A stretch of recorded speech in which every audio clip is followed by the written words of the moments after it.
And now, weighing in out of the blue corner, Josh the Punk Thompson. 100%. And on the other mic, he weighs in from the red corner, Big John McCarthy. Well, hello, everyone. This is the fan question and answer segment. We are here to talk to you, basically personally, answering your questions if we can. Sometimes we're going to try to throw a couple in there to Josh to just throw him off course, see if that he cannot answer. Well, he answers everything most of the time. All right, well, hey, let's get into these fan questions because I know that people have been chewing us up on Twitter, chewing us up on our comment sections and our YouTube channel. I like it. And as well as into our Clips channel as well. So make sure you guys go to our YouTube channel, hit the subscribe button. If you guys haven't already done that, if you guys are enjoying our content, please do us a favor. Hit the subscribe button, man. Come on. Let's go. And the little bell that'll tell you when we're dropping more shows. Because this show specifically is a bonus show that we're doing for you guys. We're going to try and do it as often as possible. I know I put my foot in my mouth the other day and said it would try to be an every week thing, but let's hold up because John and I do a lot of traveling this next 2 months, and I'm thinking to myself, we're going to need some time, man. So it's going to be hard and difficult, but we're going to try and deliver the best we can for the fans. As long as you guys hit the subscribe button, I want to see that number grow. Also, there's a link down below for our Clips channel. Hit the subscribe button there as well and the notifications there because Wayne Interjection is dropping during the week as well. We don't know when it's going to drop, so that's why you hit the bell and you hit the subscribe button. All right, John and Podcast Dave, let's get into it.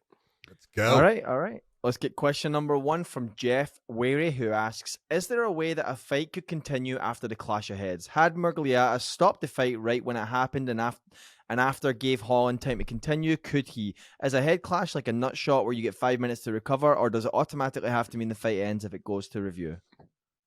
No, it does not mean the fight automatically is over. If you stop the fight based upon the clash of heads to check the fighters, be it one shows damage and one doesn't, it could be that both are still damaged. You're going to do the exact same thing as that nut shot. You're going to stop the action, call time, put them both to their corners, but this time instead of just paying attention to one, you're going to actually go and pay attention to both. You're going to bring a ringside physician in. And as long as the ringside physician says that they're okay to go on and it's within that 5-minute period, then the fight can be restarted. If it goes outside of the 5-minute period with someone not being able to function correctly, then the fight would be called at that time. But yes, the fight can definitely go on based upon a clash of heads. Now, okay, so based upon the clash of heads, now, if one fighter... You're saying that he gets the full 5 minutes. I thought the groin shot was the only one that got the full 5 minutes. No. Again, you're making the mistake of the 5 minutes is universal for all fouls, but it's who controls the 5 minutes. When you're talking about a groin shot, that 5 minutes is under the control of the fighter. The referee does not have the ability to say, hey, you look good, I'm going to start the fight, without the fighter saying, I'm good to go. So the fighter gets, hit with a groin shot, the referee calls time, stops the action, and the referee standing there says, are you good? And the fighter says, nope. Referee can't say, okay, you got to start. He says, okay, and he'll take your time. And then the fighter starts doing push-ups. Okay, so you're ready to go. Nope, not ready to go yet. The fighter's in control of the time. So if he goes all the way to 4 minutes and 59 seconds and says, I'm ready to go, well, if we can get it started in 1 second, yeah, he can go. But when it comes to every other foul, eye pokes, knees to the head of a grounded opponent, any of those things, the referee in consultation with the ringside physician is the one controlling it. Now, when we say controlling it, the problem is once the ringside physician says the fighter can continue, the referee is supposed to immediately start the fight and get it going again. So what the referee many times will do is he'll try to, what we say is manipulate time and give time to the fighter. That's why if someone gets an eye poke, you'll see the referee saying, hey, go ahead and try to clear out your eye before he's calling in the ringside physician, because he's trying to give time to the fighter. Because as soon as the ringside physician gets involved and then he says, yeah, he can go, you're supposed to now immediately start the fight. So we'll buy time, we'll make excuses on wasting time so the fighter can recover. And if, sometimes, I've used close to 5 minutes of time on an eye poke because I want the guy to be able to see. I don't want him to come back in a diminished capacity. Same thing for the head clash. I had, Molal versus Seth Petrozelli is the perfect example of there's a head clash. There's a referee that stops the action, puts them both to their corners. The ringside physician checks. Mo wasn't hurt. Seth was definitely hurt by it. Checks Seth, says he can go. And then later on in the fight, he got knocked out badly. And maybe it was based upon that head clash that happened earlier in the fight. Yeah, because that kind of, so like you said, you'll kind of manipulate the time. So when the guy gets headbutted, you'll say, okay, hey, I'll go ahead and take some time. Let's, get your wits back about you, whatever it is, kind of walk by them, check on them, make sure they're not feeling dizzy or faint or they're stumbling. And then eventually when you're saying, hey, I'm going to bring the doctor in, get ready, because you're going to potentially have to fight here real soon. Once the doctor comes in and looks at you, which will take about 20, 30 seconds, okay, it's time to fight. As soon as the doctor walks away and gets out of the cage, it's fight time. Yep. If he says yes. That's exactly it. That kind of sucks because in that situation where Kevin Holland got dropped, he would need a little bit more time than Dawkins would need. Yes, but this is where if you're a smart referee, you sit there and the first person you're going to go to is Kevin Holland. And you're going to say, hey, I want you to take some time, collect yourself. Tell me if you're feeling anything that's bad. Tell me if you're feeling okay. I just want you to take some time right now, okay? And you're going to actually stand there with him. And then you're going to eventually say, how you feeling? He's going to say, I'm doing okay. Okay, just stay right here. And I'm now going to go over to Dawkins. And the reason that I'm doing all of that is to give Kevin Holland more time. Then I'll go to Dawkins and I'll ask him, hey, were you hurt in any fashion? Did you feel? Just talk to him. I'll make questions up. And then I'll go and say, let me have the ringside physician come in here. And now I'm going to take more time with the ringside physician, and I'm going to take the ringside physician to both fighters, right? Because it's just more and more time. Because I'm trying to gain time for Kevin Holland so he gets, as clear as he can be by the time we have to restart the fight. Got it. Good stuff. Next question from Daryl Mead. Ask question for both. What do you foresee being the first title to switch hands in 2022? Light heavyweight is getting very interesting with Jones gone. Heavyweight now has 2 title holders, and lightweight and bantamweight being on fire right now. This sounds like they're talking about just the UFC, but I really believe that the bantamweight title is the one that changes hands right away. As soon as it's already going to change hands. They're going to be an interim title here shortly. There's an interim title. Yeah, so that's really, is that changing hands? Well, it's getting back into the rightful owner's hands. So I think Peter Yan is going to be the champ again. I think Corey Sandhagen's tough as hell. I just think stylistically he's not a tailor-made. He's a tough matchup for Peter Yan, but if Peter Yan gets that takedown and he gets on top of him like he did with Jose Aldo, he's got some of the nastiest ground and pound I think I've ever seen. For such a small guy, he's got some heavy, heavy hands. The way he boxes, the way he moves his head offline, the way if he touches Sandhagen, and rips the body a little bit as well as mixing it up. I mean, in the clinch and in the wrestling, there's no doubt he's the better wrestler than Sandhagen. It's going to be a tough fight for Corey. I'm not saying Corey can't get it done, but I think Corey's got his hands full. On top of that, I think when he does fight Aljo again, I mean, Aljo already came out and said, he's like, yeah, he was beating my ass. I mean, that doesn't give you a lot of confidence coming back. Aljo said that? Yeah. Said, yeah. When did he say that? We just talked about it, I think, on the last show. Yeah, he said that because that's when we talked about him doing the interim title. The headline said, yeah, he was beating my ass for whatever, 2 rounds or 10 minutes or whatever. Yeah. Yeah, he did say that. I'm trying to find out. Yeah, that's what he did say. That. That was on we talked about it on our last one. Maybe you missed that part, but we were talking about the interim title as well and Sandhagen stepping in. But yeah, it was that doesn't bode well for his confidence and him going back in there to fight him, and so I think that's going to be the title that switches back into Peter Yan's hands. So what about you? Anybody else? I'm gonna say exactly what you said as far as the bantamweight in that. Obviously, that one's going to be in flux for a little bit. And they talk about the light heavyweight in the UFC. I'm telling you right now, I only see one person right now that I really look at as someone that has the ability to take the title from Blachowicz at this moment. John Jones not being there, so he's out. Yuri Prochazka, he's awkward, he's strange. He's tough. He's durable. He could be that guy that could get that title. But other than him in the light heavyweights, who do you see that could take the title from Jan? Well, I mean, Santos has already knocked him out. Yeah. You know, I mean, but the thing is, Santos not the same fighter he was when they fought the first time. Okay, and that's what I was going to... And I want to touch on the Santos thing real quick because we talked about Santos not having power backing up. But I want to remind you guys, he knocked out Jan backing up. Yeah, Jan was also running forward right into the punch. There's a difference between that and then the way that Chuck Liddell did it. Chuck would take 2 steps back and then throw and counter and knock you out.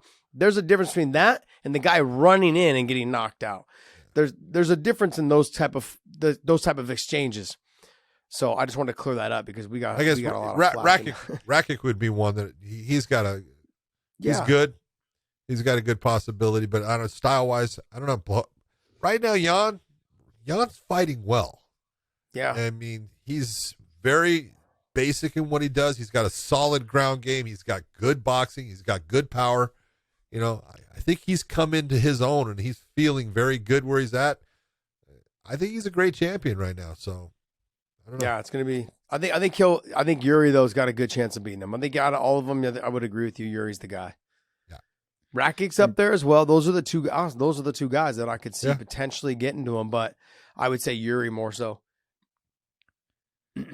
Just to be clear, my guy Colby, after he wins the title from Usman, he will not lose it next year, so don't worry about that weight class. All right. Gosh, next question from It's just Monk embarrassing. I can't believe he's our producer, John. I can't believe it. Gosh, all right. All right, next one from Hong Chi Lee. He asks, for Josh, what was the aha moment when you knew you were going to be a great fighter? Was it because you were long and lanky? There was no aha moment. I think when I knew I was going to be a good fighter was the Hermes Franca fight. That was the fight that it let me know that I was a real fighter. It let me know that I could take damage. It let me know that I could dish out damage, that I was universal. He was a black belt. I was still a white belt, I believe, at the time. And I was in his guard for a lot of that fight, doing work, doing damage, ground and pound. You know, I was doing a lot of good things at the time, and I still hadn't trained with some of the best jiu-jitsu guys yet. Sure, I had trained with Frank Shamrock, but for the Hermes Franca fight and the Gerald Striebe fight, I had just started training with Dave Camarillo, who was one of the best jiu-jitsu guys at the time in the world.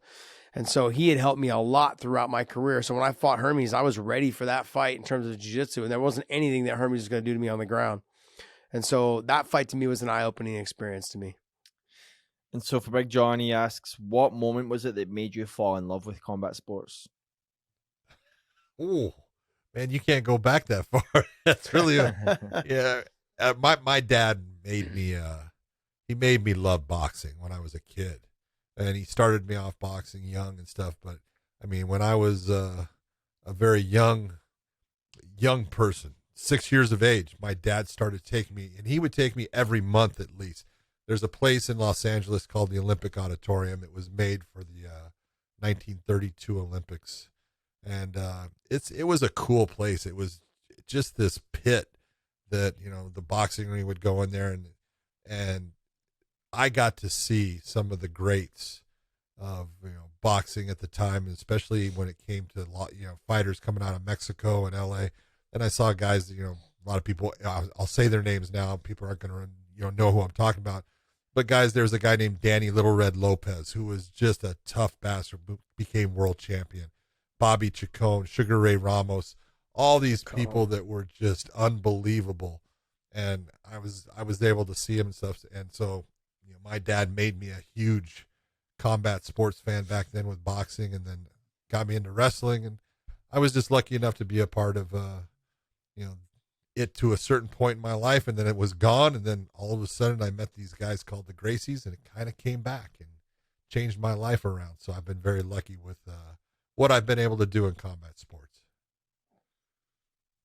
Next question from Brett Cagle. Question for both. What current Bellator champions or contenders would win, give trouble to UFC belt holders in their respective weight class? For example, I think that Phil Davis and Nemkov would give Jan Blachowicz an extremely tough fight.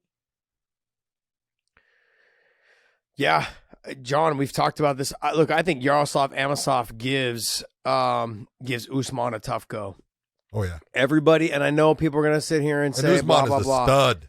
He's a stud, and I'm not. And I've come out openly and said, like, I'm not gonna go against Usman anymore. But for someone who's 26-0 and who's battle tested is Amosov is, and as well as Usman is as well. Yes. But when you match them up, you take what I hear from people in terms of the wrestling aspect. Logan Storley out wrestles Usman in the match. In the practice room. It comes to wrestling. That fight with Amosov and Storley was just a great wrestling match. But there was a lot of exchanges where Amosov out wrestled him, which shouldn't have happened since the guy had never wrestled really until he started fighting. And so when I'm having these conversations, the wrestling, the submissions, and on the feet, he maybe doesn't look like much on the feet, but he throws punches and bunches and he delivers them, and he's pretty accurate with them, and he's got power. It doesn't look like he has power, but when he touches you, it makes you start wanting to shoot. It makes you back up. And when you throw your combinations in 2s and 3s, I think Amosov gives Usman a tough go. Now, I'm not saying he beats him. That's not what I'm saying.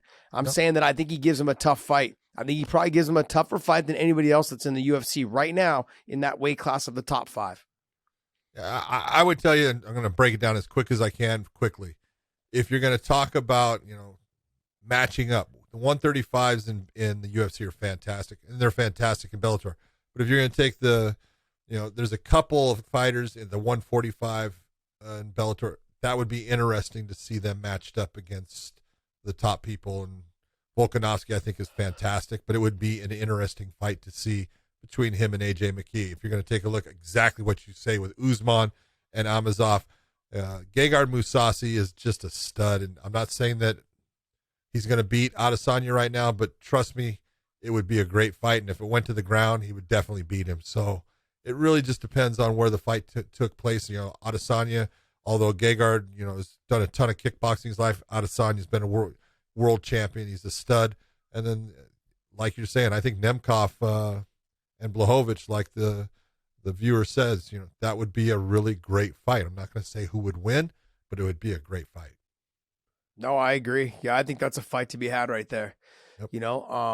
I think the former heavyweight champ also for Bellator was Minakov, and the reason why he wasn't the champ anymore is because I guess apparently he's got visa problems. He's got visa problems. Something to do with the government situation. I think something to do. I think apparently with his work or something like that. So I think he's got a government job, and for some reason, the United States, the U.S. is like, no, you're not. No, you're not. So regardless of that, anyways, but I think like Ryan Bader, I think he's better at heavyweight than he is, but I don't know if he can beat. I don't think he can take down or he can beat Ngannou. And if he was to fight John Jones, that wouldn't be a good fight for him. But I would say someone like a Minakov who's big. He's like 6'5", 6'6". Minakov would look at, not that Ngannou couldn't knock him out, but if Minakov got a hold of him and was wrestling, look at his ground game. He's a fantastic wrestler, and you don't see big guys that are great wrestlers all the time, and his submission game is really good. So it'd be a tough fight. Yeah, I think the two though that most people would want to talk about, it'd be AJ McKee and Volkanovski. That'd be a great fight. That'd be great. There'd be actually 3, and then I said the Usman and Amosov. That to me would be a phenomenal fight. And then I would go with Nemkov and Johan and Blachowicz. Yeah. Those 3 fights I think right now would be the 3 fights that would be I think the closest as well as the most competitive. Next question from Warchild. Question for both. What would be your advice for Antonia Shevchenko going forward? Do you guys think she should keep Antonina? Yeah. Not Antonio. I thought it was Antonia. Okay, well. Do you guys think okay. I screw up names all the time too. There, Dave. We're not good at sad that. Sad that he can't read. Go ahead. Do you guys think she should keep pursuing a career in MMA? Yeah, absolutely. She's a good fighter. The problem is she's not her sister, and people, because of the last name, they kind of expect a lot. And then as fights go on, she has her strengths and she has her weaknesses. Her sister does not have a weakness. when it comes to the fight game. She's got very good wrestling. Now she doesn't wrestle shooting for legs, but she gets into a lot of Greco-Roman type wrestling with body locks and clinch work and sweeping. She'll use a sweep of the leg, which is not Greco, but all the setups for it are. And she's really good with her wrestling, and she's really good with her ground attack.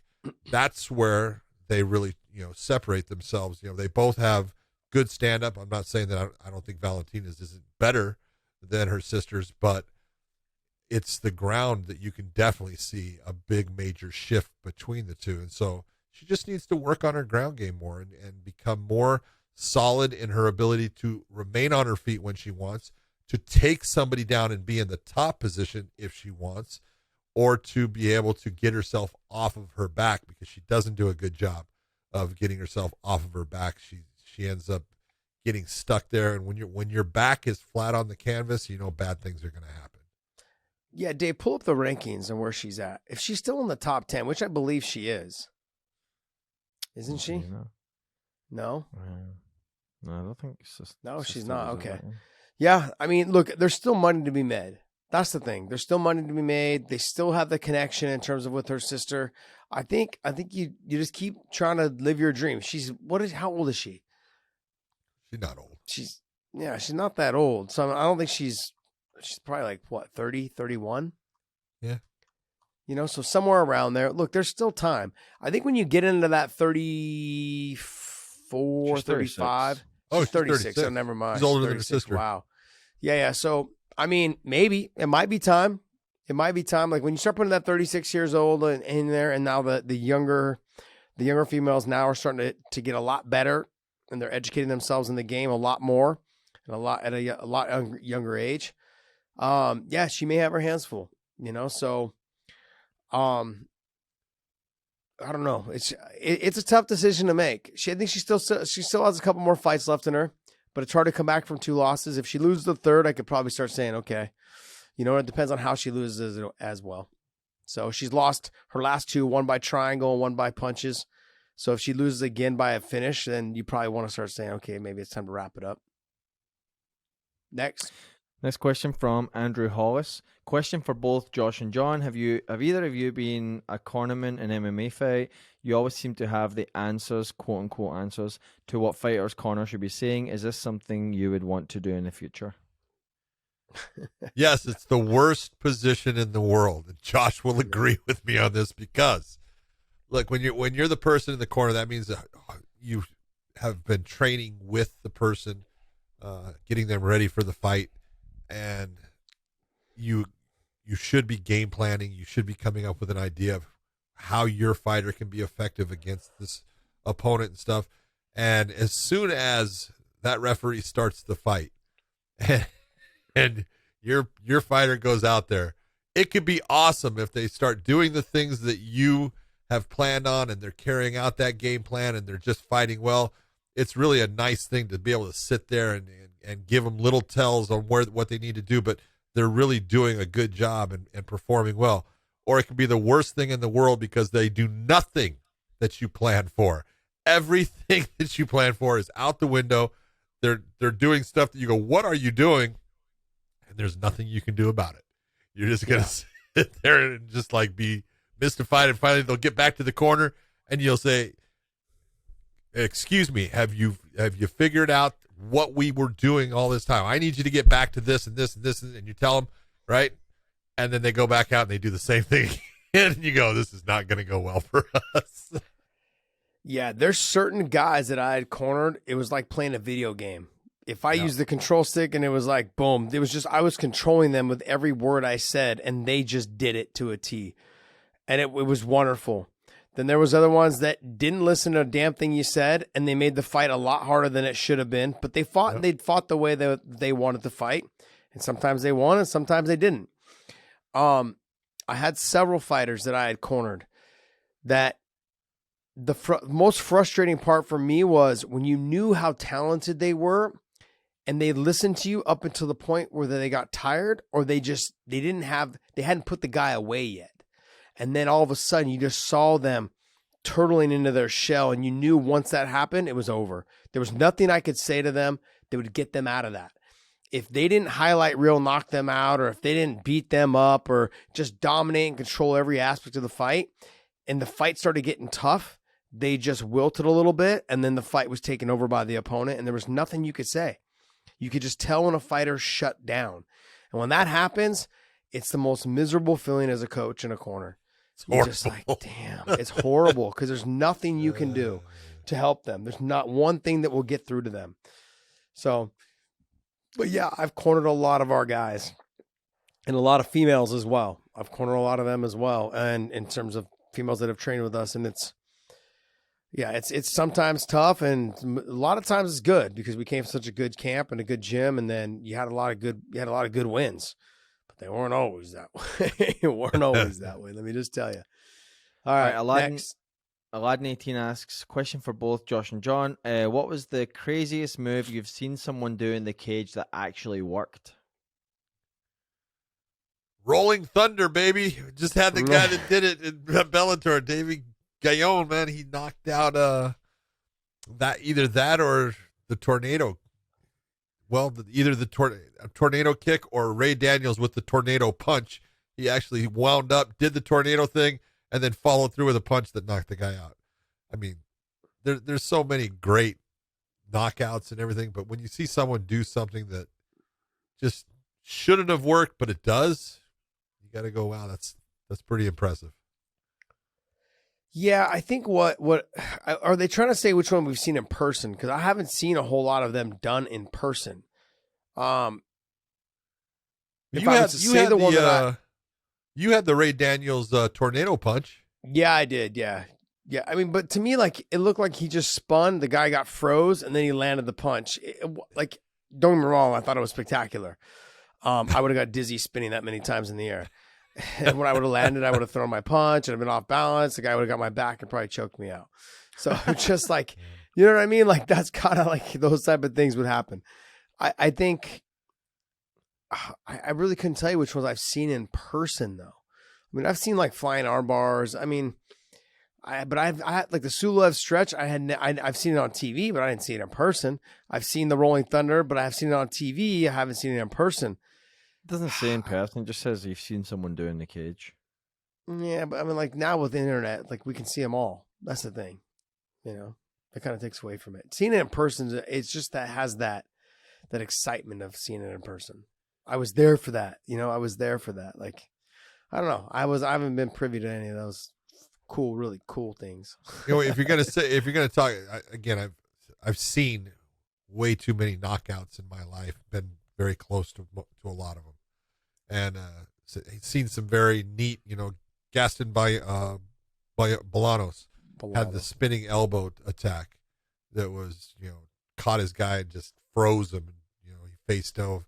It's pretty impressive. But you know, if you're going to say the knockout, it really wasn't a knockout as far as it didn't put the opponent out, but the shot that MVP hit Cyborg Santos with that broke the front of his skull.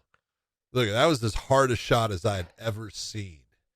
I mean, it sounded, you know, if you ever go to the, you know, ballpark and you're watching batting practice, or you go to the All-Star game and they have the home run derby, and you hear what it's like when a ball is hit cleanly and that crack, that's exactly what the sound was like when his knee hit that forehead area of Santos. And man, I can tell you, as a referee, you're very, you know, accustomed to seeing lumps, bumps, hematomas, a lot of swelling. You're not used to seeing dents. Okay, when you see, and I've seen a lot of dents in people because I was a police officer, and when you see people get stomped and stuff, you see some bad things as far as what the human head will do. But, and you know, in MMA, you don't see dents. And when I turned him over, there was a giant dent in the middle of his forehead. It was not a good thing. So that was the hardest hit I think I'd ever seen. That's insane. Next. Night Jammer Jr. asks, UFC 31 question. Did Randy Couture really win the first Pedro Rizzo fight? I had Pedro winning 2, 3, and 5. You refed it, John. How would you have scored it as a judge? At the time, I really thought that Pedro won the fight. As the referee there, I thought, obviously Randy killed him in the first round, and you could have, a lot of people could have said it could have been a 10-8 because he was smashing him up against the cage and he was trying to get the finish, and I was mean enough to not give it to him. So, look, you got to hurt your opponent, and although he was landing at times, Pedro was still fighting. He took some massive leg kicks in that fight. I mean, nasty. Yuck. And I mean, it was brutal, but I just look at that fight. At the time, I can tell you, I actually thought that Pedro had won it. I thought he had won it 48-47, but the judges gave it to Couture. And, they were the judges. I was the referee. There you go, Trent. There you go, Night Jammer. Trent Denzo asks, question for Big John. Throughout your years, it's two separate words again. Throughout your years as a referee, what were the two most badass stare downs inside the octagon? Inside the octagon? Wow. I don't even pay attention to that. So I'd be really bad in giving you anything because I always felt like it was like, I would go, because we'd bring the fighters to the center and stuff. The very first time we did it was Ken Shamrock against Tito Ortiz. Zuffa had bought the UFC. They had it for about 8 shows, and that was a big show, and they decided that was something they wanted. And a lot of it was because of what Ken brings to a fight, as far as he makes you believe that he hates the person, that he's going to destroy him and stuff. He was a very good salesman. UFC 40, right? 40. Vendetta. Yeah. Yep. Vendetta. Yeah, Vendetta. You got it, man. And so Microdose. that was Microdose. That was the one, I would say, like, I remember, because most of them, I would sit there and I would, quickly try to say, hey, got over the instructions in the back, protect yourself at all times, obey my commands at all times, fight clean, fight hard, fight fair. If you want to touch gloves, touch them now. Go back to your quarters. Good luck to both of you. And I never even really thought about looking at them. So I would say that's the one I kind of noticed since it was the first one. So I'm going to say Tito Ortiz versus Ken Shamrock was a good one. Sorry that I didn't notice the others. Josh, do you have anything to add there? Yeah, wouldn't it be like I think it was the BJ Penn Matt Hughes second fight. They had a good stare down. It was like at 63. Yeah, I think it was a good stare down there. See that? It might have been the microdose. It might have been the first. It might have been the first one, but I think it might have been the first one. Anyways, it was one or two. I know it was UFC 46 was the first one. Yeah. Yeah, because I was on that card. That's when I fought Hermes and he was there. Yeah. That fight happened. I think it was UFC 46. They stared down and then BJ. Yeah, because I think Matt was talking a lot of trash, like, oh, this guy's too small. He's this and that. So he's not going to beat me. And yeah, he couldn't win it. He couldn't win at 55. What makes you think he's going to win at 70? Yeah. I can't find it.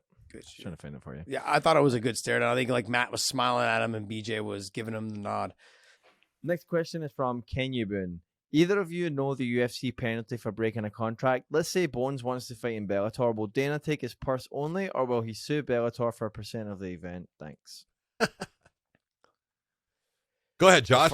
Well, first off, he would sue Bellator and the fight would never happen. Yeah, Bellator would never do the fight. Yeah, they would never do it. And then he would sue the shit out of Bellator. Let me give you guys a reminder.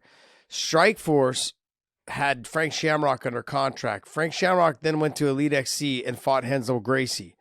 Then Strikeforce went and sued Elite XC and ended up winning. And so what they did was they worked a deal out where they did co-promotions on Showtime. And that's how that's how Strikeforce ended up getting to a big network like Showtime, is they ended up suing because Frank Shamrock went and took that fight. So that's how it all, and then Elite XC eventually lost all their money and fucking went away. And then Strikeforce just absorbed all the fighters that they wanted out of Elite XC, which one of those was KJ Noons, Nick Diaz, and Robbie Lawler, a couple other fighters that were part of there. Yeah. Villasenor, I think it was Joey Villasenor, a couple other guys that were out of there. But yeah, they were all with Elite XC at the time. And guess what? Those fighters all came over to Strikeforce. Gina Carano. Oh, that's right. I forgot about that. Right, yeah. baby. Yeah. That's right. So yeah. No, the fight would never happen because they would lock it all up in court before the fight ever did happen. That's it. Nice. Just true. You got to look at it this way. John can try to, and I'm not saying he could try to go anywhere, but he signed a contract, and they're gonna always put an injunction in against that promotion that was going to try to allow John to fight. The UFC would quickly put an injunction in against it, saying that their property is being stolen from them, basically, and stuff. So it's never going to happen. Bellator would never even talk to John about a contract unless they knew he was clear of his contract. The same as the UFC is not going to talk to someone. Michael Chandler was, coming to an end. The UFC is not going to talk to him until they realize he's free game. Then they'll talk to him. Yeah. Next question is from Jason Michaels, who says, #and Josh, as a fighter, if you could choose only one, would you 1, have dogs in your hands, 2, be tall, long, and lanky, or 3, be a junkyard dog? Well, let me answer this real quick. 3, I'm already a junkyard dog. I fucking know that. Have you not seen my trilogy fights with Gilbert? Fucking A. Have you not seen my fight with fucking Tony Ferguson? I know which one he wants. Hermes Franca. And then I'm kind of already tall, long, and lanky. I'm 5'10 and a half, almost 5'11. I know there's a lot of taller ones in there, but I would have rather had dogs in my hands, man. I fucking had no power my whole career. I could beat you over the head with a bat and couldn't. That's why I had to kick so many times, because I fucking had no power in my hands. That's why that's why I kicked all the damn time. Yeah, I would have preferred dogs in my hands, man. I could have won a lot more fights. Come on, man. You had some power. I saw some knockouts there. Yeah, against who? You just showed. You just sent me one the other day. That was against Allen, wasn't it? Oh, Adam Lynn. Adam Lynn. Yeah, that's what it was. The Playboy Okay. Mansion. I was thinking. I knew it was at the Playboy Mansion, but Maybe we'd have seen you knock out Eves if you'd actually landed that spinning back fist. Yeah, possibly. Baby. Possibly. Next one from Nenad Jovanov. A question for both Big John and Josh. What do you think how Gegard Mousasi matches up with Adesanya? Ah, there you go. I already said that one. Yeah, he just talked about it. I think, like you said, stylistically they match up well. I think Gegard, if he gets to the ground, I think he wins, and I think he wins easily. Adesanya, even though Gegard, like John was saying, Gegard's got a ton of kickboxing fights, but that's not quite at the level of Izzy. Izzy is just fine-tuned to a different level. Now, Gegard will be able to handle it in the beginning, I think, for the first round, but as the fight goes on in a 5-round fight, he's going to have a hard time. He's going to have a hard time with that reach and the range, the style of his kicks, the power of his kicks. I think all of those things are going to play a big factor. I also think he would actually take a look and see how Douglas Lima attacked his calf. And if he was able to go back to that, is he being the bigger guy? Is he having, hard kicks? Is he being able to get there probably quicker than Douglas Lima? I think it would have more of an effect earlier than it did against Gegard in the fight with Lima. But on the feet, Izzy, I think, can win it. Doesn't mean that it wouldn't be close, but I think Izzy would win it. On the ground, I don't think it'd be close at all. But Gegard would have to get in there. And the fact that Izzy's so tall, it'd be a hard fought takedown every single round to get him there. So if he didn't get him down there in the first 2 rounds easily, he'd be wasting a lot of energy. Because on the ground, Gegard's fucking really good. If you don't believe me, go back and watch the Rafael Lovato Jr. fight. Lovato Jr. had him mounted, had him all these things, and couldn't finish him. And then Gegard got on top of him and did some work. And when you're talking like how good Lovato is, Lovato came out and said, I didn't realize he was that good on the ground. He's like, I had so many good positions, but I couldn't do anything on top. He's like, sure, I could threaten things, but I couldn't go anywhere. I couldn't do anything without losing the position. And then if you go back and watch how he won the title against, what's his name? Rafael Carvalho, when he just took him down and just dismantled him and just flattened him out and just smashed him. I mean, it was just devastating. That's how he won the title. I mean, like that's kind of how I could see the potential fight going against someone like Izzy. Don't get me wrong, Izzy's, better than Carvalho, but I think that Gegard would have a really good chance of finishing him if it got to the ground. Well put. I think that I look at it and say each has their advantages, and Izzy's definitely, although Gegard's good on his feet, Izzy's got the advantage. you got to look and say he is the slicker overall, better kickboxer. He just takes better angles at times, and he's just more dynamic with his stand-up. But go to the ground, look at there's a huge advantage to Gegard. Now the real question is, can he get it to the ground? If he does, and there's time on the clock, Israel is in trouble. Gegard is that good, and I mean Gegard is really good. He's high level, so really depends on who can keep the fight or put the fight where they want. Can Gegard put it where he wants on the ground, or can Izzy keep it on the feet? That's who wins the fight. Next question from Jeremiah Brown. Question for both. What do you guys think of a matchup between Usman and Amosov? I personally think it's the most competitive fight in all of MMA. Yeah. We just talked about that in one of the other fan questions, but I'm gonna keep driving this thing home. I would love to see this fight. Look, I had said there were some other fights. I would love to have seen the Patricio and Volkanovski fight. That'd be a fun fight. But now that AJ is the champion, I think that'd be a fun fight as well. But I really believe the fight to make would be Yaroslav Amosov, who's 26-0. His wrestling pedigree is phenomenal. If you talk to anybody at an American Top Team, he trains with all the 185-pound wrestlers, and they struggle to get him down if they can get him down. And he sometimes, majority of the time, will be able to take them down. And if you look at what he did with Logan Storley in that fight, that was just a phenomenal display of scrambling and just jockeying for position. Every single thing for someone who really has never wrestled in his life outside of being training in Sambo and working in jiu-jitsu and boxing and being an MMA fighter. That's so impressive to take someone who, like with Logan Storley, was a six-time state champ out of the university, or not the university. What about Ed Ruth? South Dakota. He took down Ed Ruth, hip tossed him, took him down several times, 3-time national champ out of Penn State. He's good, man. He's really good in the wrestling category. I think he'd have it'd be a phenomenal matchup between the two of them. Look at 26-0 compared to 19-1. Both of them are just animals, and Usman has just gotten better and better and better.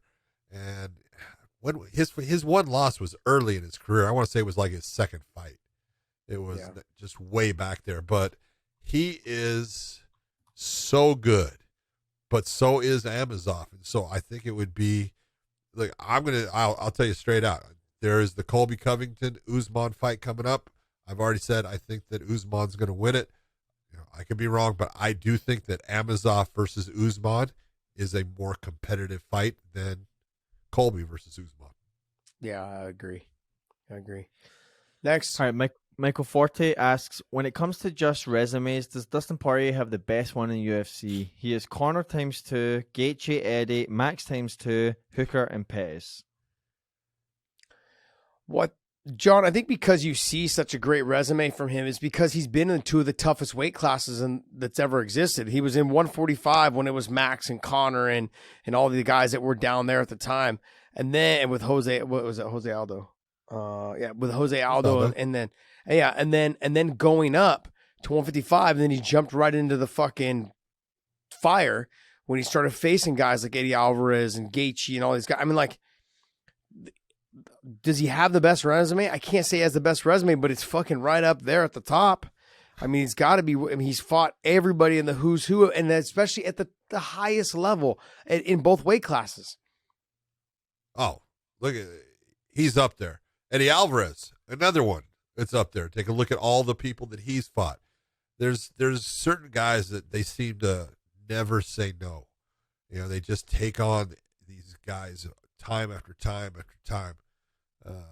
Robbie Lawler's a guy that's taken on a ton of tough guys. He's got a lot of losses, but you're gonna get that when you're facing top flight competition. So I would say that Dustin Poirier could put his resume against anyone's as it being impressive.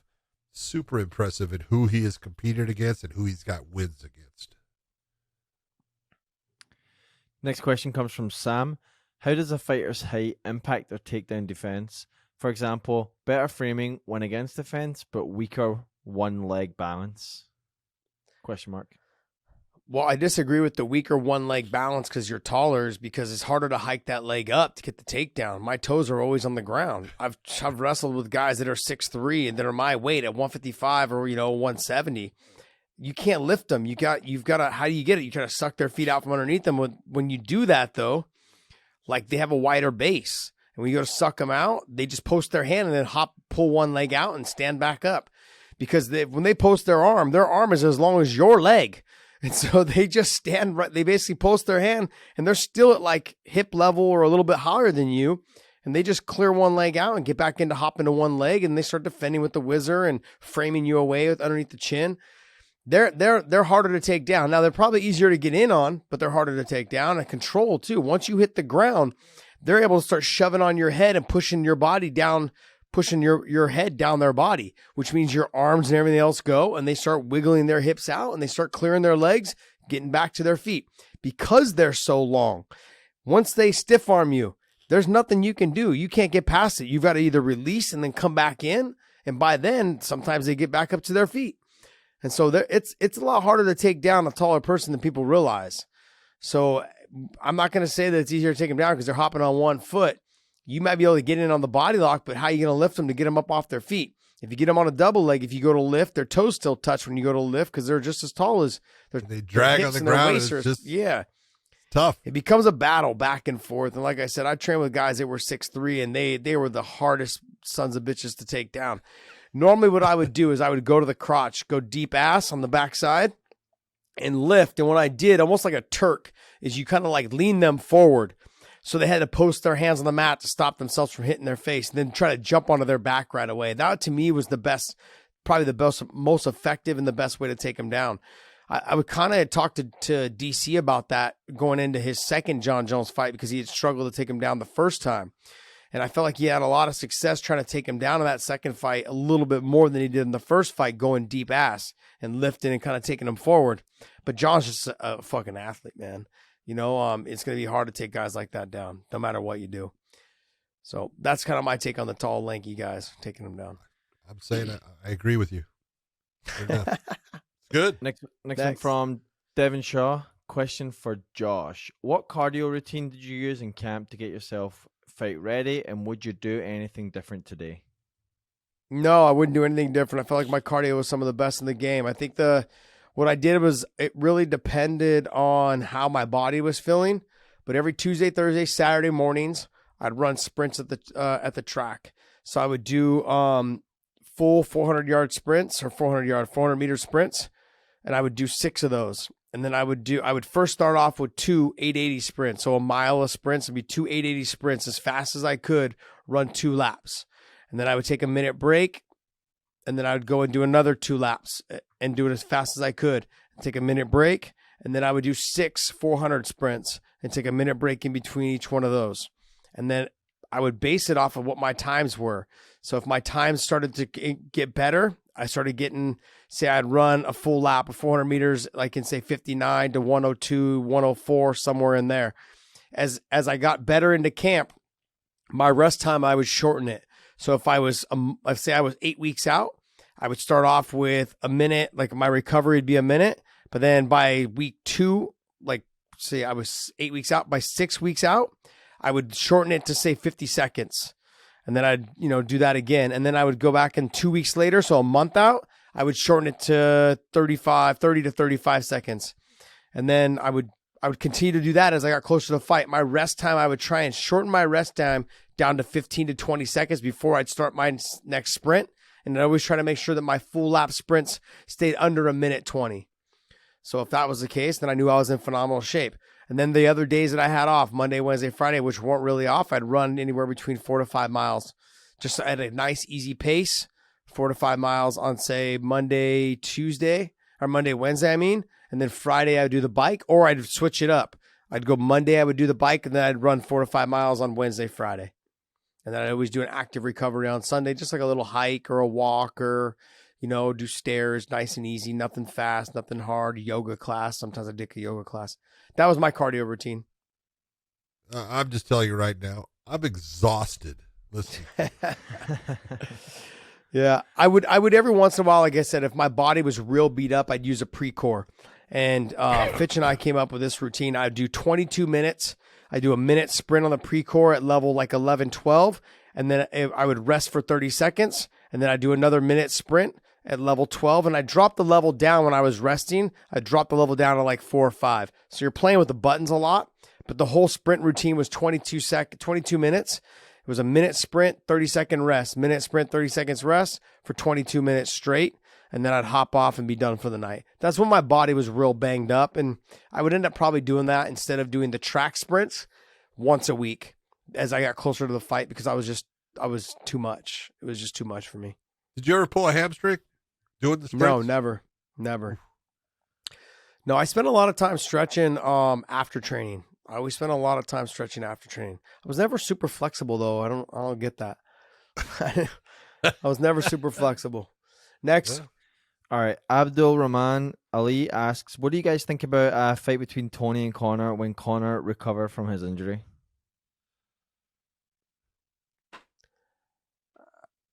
See, look at you. Look, I want to say, I love Tony. He's slowing down. I don't think it's a real good match on the feet for him. On the ground, he could do okay. He's slick with his submissions. He could actually catch Conor pretty quick. In some ways, he's got a hell of a darce. But stand up, I don't know if he could handle Conor in the stand up.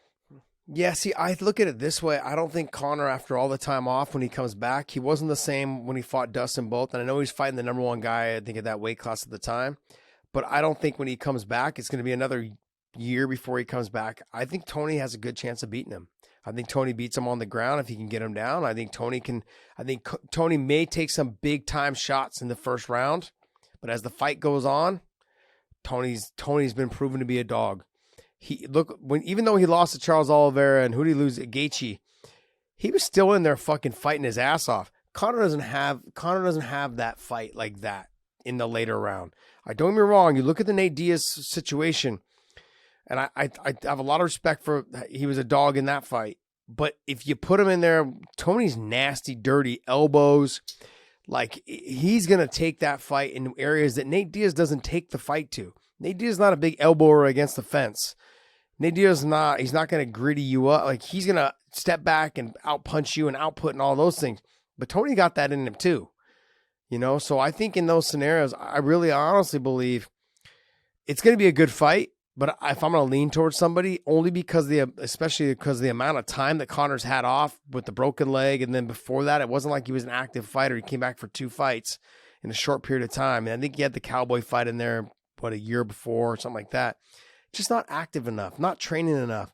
And if you look at him now, he's like kind of puffy, kind of big, like he's muscular. He's got that bodybuilding body, but it's not effective for MMA. And so I think I would lean more towards Tony. But here's the bottom line. Conor ain't taking that fight. Conor's like, nah, you're coming off 3 losses. Who knows if he wins his next one, if Tony wins his next one by the time Conor comes back. He ain't taking that fight. He's looking for a money fight. He's looking for a big name fight. He's looking for a money fight. He ain't taking that fight. So it's kind of a mute point. Yep. Next. All right, two more. Okay, well, we only have 3 more. So okay, so 3 more. Okay, 3 more.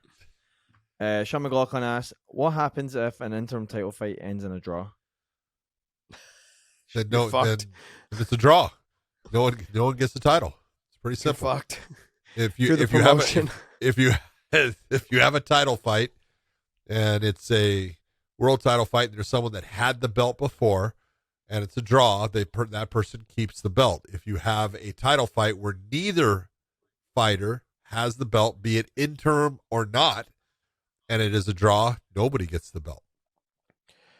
Let me remind everyone, Carl Uno and BJ Penn for the lightweight title or lightweight tournament finals that they had. There was a draw. It was a draw. No one got the title, and then that's what eventually led to the UFC getting rid of the lightweight division for a couple years. So Yves and I fought shortly after, and so did we fought all the other guys, Hermes and all the other guys, but they eventually were like, look, this is just too much, man.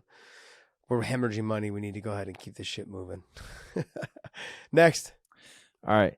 Nod118 asks, question for Josh. What was it like to train with Frank Shamrock? Is it true he's got a big ego like Ken?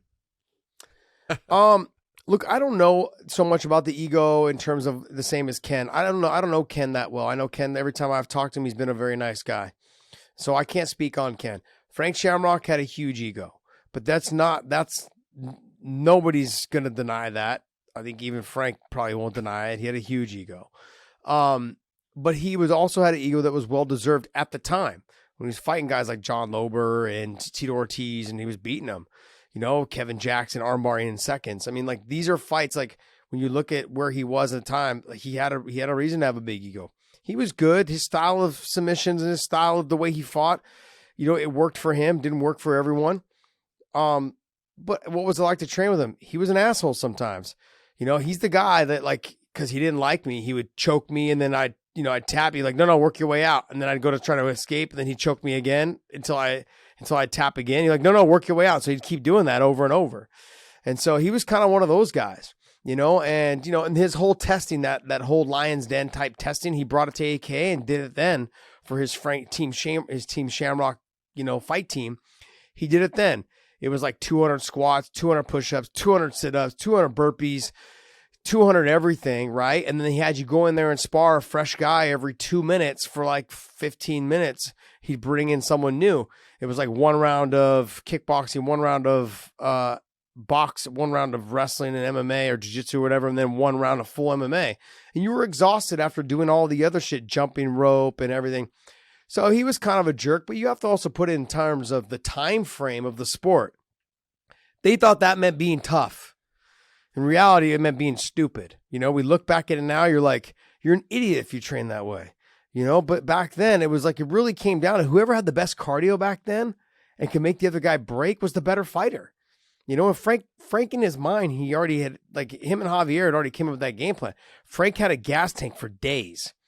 I mean, he was a guy that, I kid you not, it would come in off not training for 6 months, come in, he would grapple and train really fucking hard to the point where he'd turn over, throw up on the mat, and then just scoot away from the throw up and then keep training, and then turn over and throw up, and they'd scoot away from the throw up some more, and then eventually he'd clean it up after. There'd be like throw up piles along the mat because he would just keep training and not stop training. And he would just keep going. It was a mental thing for him. He had to mentally break through that he could do it and just let everyone know he could do it. You can't break me. He was one of those guys. And so I learned a lot from him in terms of never stop moving. That was one of the things. Once you stop moving, the fight's done. You can't stop moving. And you don't realize you're tired until you stop moving. So don't stop moving. And then, yeah, those are the things, like, those are important things. And conditioning was always your friend. Like, I knew that already going into it. But understanding what the cardio routine was, the sprints on the pre-core, the sprints at the track, the sprints, and then the long distance running, putting in the work, that was something that you could witness with him because you knew that he was always in shape. And he wasn't always in shape, but even when he wasn't in shape, he gritted through it. That said a lot about him. And I think a lot of younger fighters, especially myself, I picked that up from him. I didn't pick up a whole lot of other stuff. But a lot of what I learned was from Bob Cook and Javier Mendez. Next. All right. Last one from Manuel Delgado, who asks, would you guys agree that Joe Lauson versus Jim Miller was an all-time great fight? Which one? That's all I got in the question. Maybe it means both combined. Both combined, great fights. I mean, those guys put it out there. Joe Lauson lost a lot of blood, one of them, maybe in both, but I mean, just both guys, incredible fighters as far as heart. Jim Miller's always proven that he's just a tough, just hard-nosed guy. And Joe Lauson had a hell of a ground game. People don't understand how good he was on the ground. Stand-up wise, a little bit, limited, but okay. He could defend himself. He could strike. But on the ground, he caused people just headaches with what he could do down there and the positioning changes that he could come up with. He was slick as hell. And then when those guys got in together, there was some ground and pound situations on both where they both had their moments, and both fights were fantastic. He exploded onto the scene with his win over Jens Pulver. as I recall, right? Oh yeah, Came man. out, They gave that fight, trying to bring Jens back and give him an easy fight. That didn't happen. No, it was exploding all the sound. I was like, damn, who is this kid? Oh. And Jens came in thinking like, oh, I'm gonna just get through this kid and move on to the, getting back up to the title contention. And he got knocked out, right? In the first round. Yep. Yeah, I remember First round. I remember him knocking him out. I wasn't sure if he jumped on a submission though and finished him that way, or if he finished knocking him. The fight ended with a knockout. I was thinking he knocked him out. Overall, his fights with Jim Miller were phenomenal, man. And Jim Miller's an absolute stud. He's always been a stud. He's been a great fighter. Loved what his fight to me with Pat Healy was a great fight. Jim Miller and Pat Healy, the two of them were just scrambling back and forth, and Pat was able to get the advantage over him on not on that fight. But I mean, Joe Lauson, an absolute phenomenal fighter as well. So both of those guys, true. I would call them legends, man. They've been around for a long time and doing great stuff. All right, guys, go to ProWrestlingTees.com/WayneIn. Use the promo code WayneIn. Picking up one of our shirts. Also, hit the subscribe button down below on our channel here and enjoy all of our content, as well as hit the little bell. When you hit that bell, it notifies you when we drop this show, because this show is a Q&A. This show will be dropped separately from our other shows that we have done this week for you guys. So make sure you guys hit that bell so you know when the new product is being dropped. Hopefully you guys enjoyed it. And Big John, take us away, man, and get some Claritin, buddy. You sound horrible. Dude, man, my nose, I'm going nuts here. This is horrible. But one thing I wanted to say, on that Joe Lauson, Jim Miller, I think Jim Miller actually got the decisions on both, but I thought that Joe Lauzon had won one. So gotcha. Yeah, I think it was I'll the have to go back second and one. watch him. I thought It's been a long time since fantastic I watched those fights. Fantastic. But to everyone out there, hope we answered your questions. Hope you have a good time with this. And the Punk and I will see you.